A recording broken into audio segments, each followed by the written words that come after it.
Hi there, it's Fred and Fred. Thanks for tuning in to Guitar Media, and welcome to Guitar Media's Kramer ZX20 video. We're here today to take a look at this circa 1986 Kramer ZX20 in red.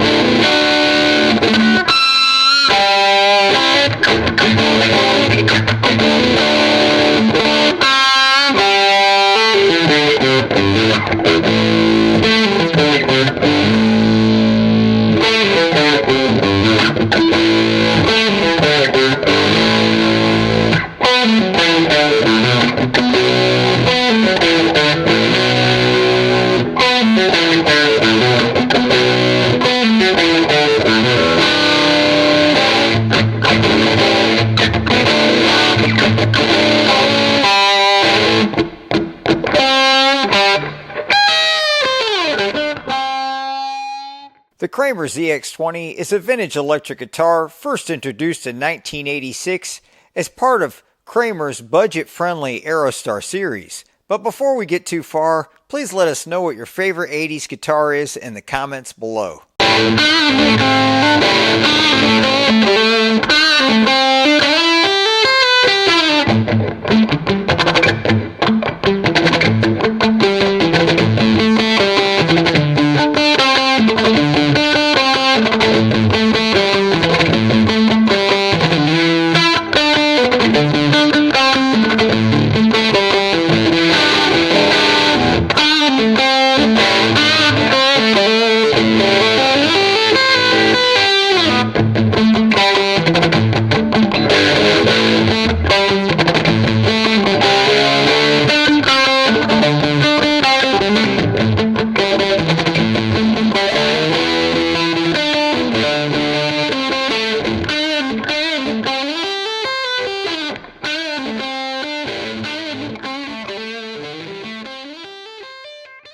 Kramer's Aerostar series would be produced in 1986 and 1987, and the colors available at that time were white, red, and black. This particular guitar features a three-piece maple neck with rosewood fingerboard, 22 frets, 2 EMG select pickups, 1 volume, 1 tone, a plywood body, and a non-locking vintage-style 2-point Stratocaster type tremolo system. Originally, it had a string tree, which has since been removed, and someone at some time actually had installed a Floyd Rose, but it wasn't done well, and so we returned it back to the 2-point Stratocaster style tremolo system.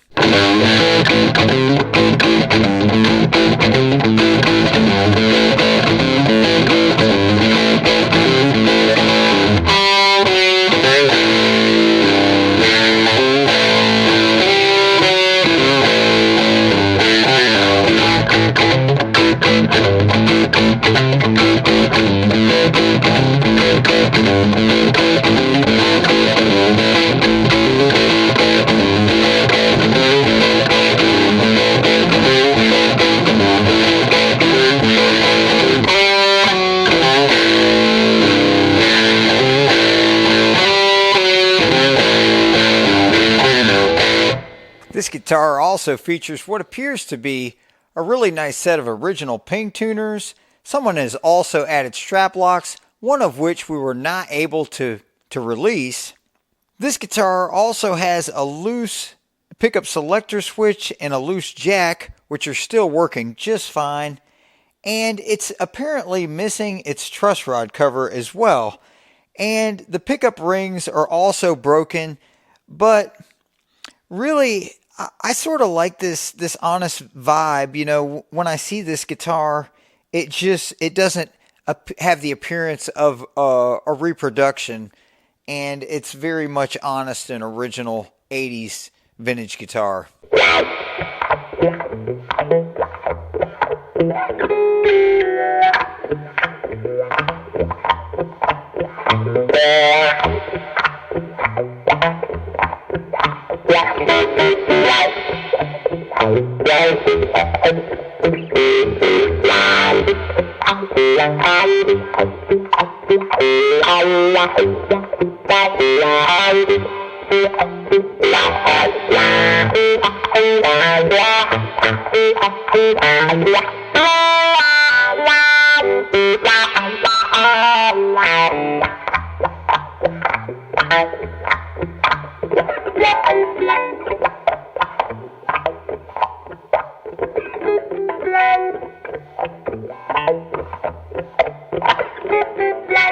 The Kramer Aerostar series was produced in Korea. The neck on this guitar in particular comes as no disappointment, has a very quality feel. These guitars on Kramer's website were listed at $329 to $389 in the original production models. They were also reported to be released with black hardware, and the original production in 1986 was red, black, and white, and then later in 1987 they would be available in a variety of different fluorescent colors.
For the pickups, I've got 8.3K ohms for the bridge pickup on my meter and 8.4K ohms for the neck pickup. And these EMG Select pickups are passive pickups, high output passive pickups. And they have a very nice, wide, flat frequency response with a very large footprint. And while EMG pickups, as a guitarist in the past, I just quickly write them off as not my thing because I'm hot pickups. I like the low output pickups better than the high output pickups typically. These pickups are very interesting in that they taught me something that I really didn't understand. And for a long time, I would play guitars and just turn these amps up and get the output tube overdrive. And these pickups just don't sound so good with output tube overdrive. And what it is actually, what the pickup is looking for, because it's a flat range frequency response, it's actually looking for a hump in the mid range and a high gain. So this is going to give the sound the characteristics, and it's going to give you the ability to sort of really smooth out the top and tighten up the bottom so it's not so mushy. And this really helps me to understand, for so many guitarists, the thing is going to be front end. And basically, the advantages of front end overdrive is you're going to be able to use your effects pre or post. And so it comes with a lot of advantages, but to each his own.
So I just want to explain the pickup sound just a little bit more.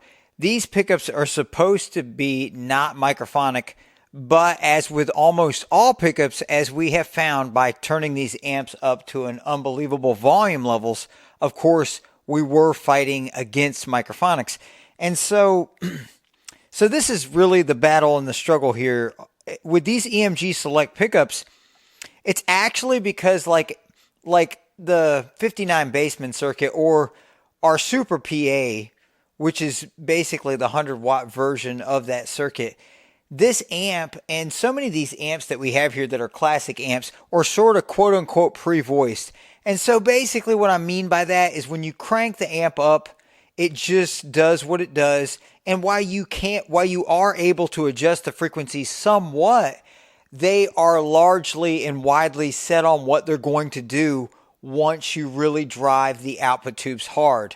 And so that's one of the reasons why these EMG Selects just don't work. It's actually because with these tube amps, by the time we find ourselves with the hump in the mid-range, and the Studio 15 is a good example because it's it's a lot of mid-range in the Studio 15. And then by the time we find ourselves pushing to achieve the high gain with the tube amps, what ends up happening is we start to reach volume levels where the microphonics become an issue. And so then we're actually fighting against them. Whereas like with the M80, which is a transistor amp, which, obviously has front end overdrive and transistor overdrive, it's much more controllable because we're essentially playing at a lower volume with high gain. And the high gain on this amplifier, of course, we've got the contour turned all the way down and the presence turned all the way down. But naturally, it's just creating the mid-range hump naturally, and obviously is a high gain amp. And so the guitar and these pickups find themselves right at home, and instantly I'm able to add a chorus or flanger. Now, of course, this is something I could easily do in post-recording, even with a tube amp, adding my effects after the fact. But it's nice to be able to get a feel for your effects as a guitar player playing live.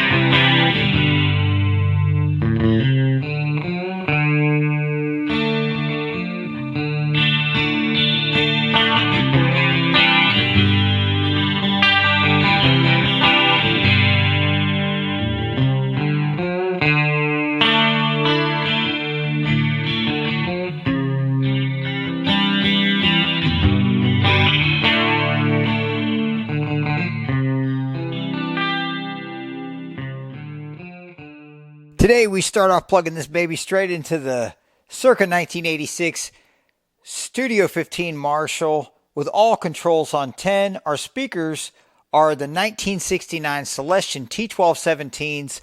Our close microphone at 24 inches is the Sennheiser E835. Our room microphone is the Nady RSM4 ribbon microphone on top of the cab.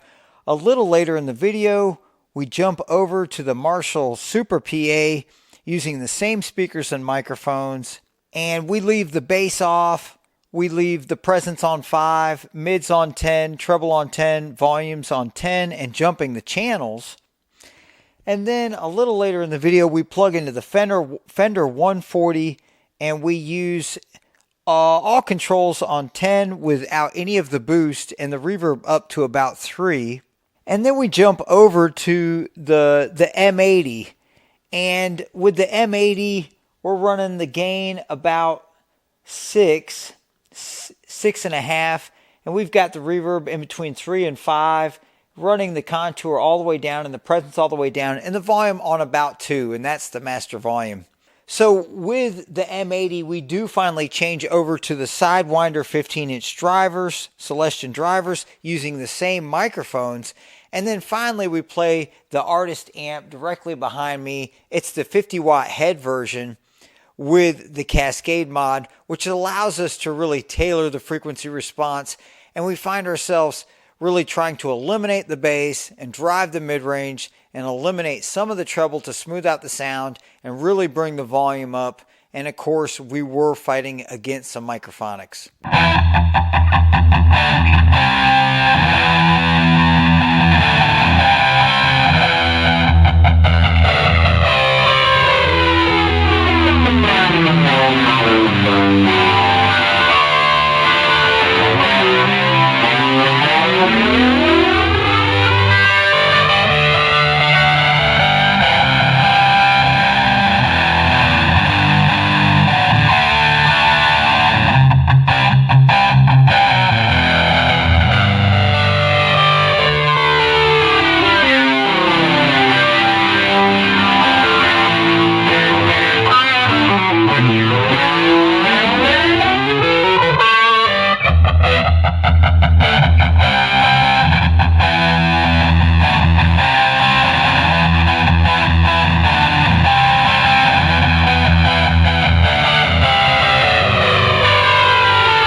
So it's also definitely worth mentioning that in post, I find myself with the tube amps using a multi-band compressor, and this sort of corrects the frequency response.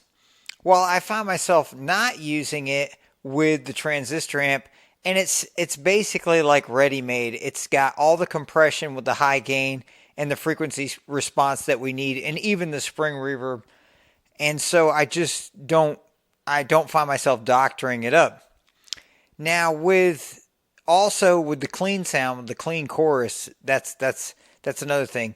But back to the pickups. So this guitar, the Kramer ZX20, and so many of these quote unquote dive bomber and hair metal guitars, a lot of times we just write them off because, maybe locking tremolo is not your thing, or maybe, dealing with active pickups.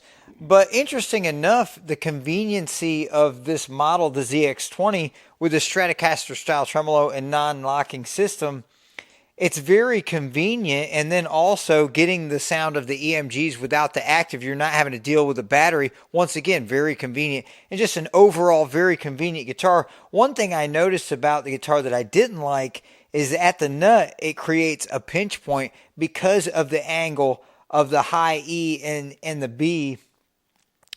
It actually is creating a pinch point there. So when you use the tremolo, that pinch point will cause the guitar to become out of tune. So you have to either use this tremolo very sparingly or just wait to the end of the song.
If you'd like to support the channel or see some of our videos ranking higher in the Google and YouTube search engines, please like, comment, and subscribe, as this is absolutely free and the best way to support the channel.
If you'd like to see more of our videos, we have several YouTube channels, including Guitar Media, Guitar Media 2, Guitar Media 3, Music Media, and the EDM Fred Sweet channel, where you can search and find many more of our videos. Thanks for watching, and check our channel for our latest videos.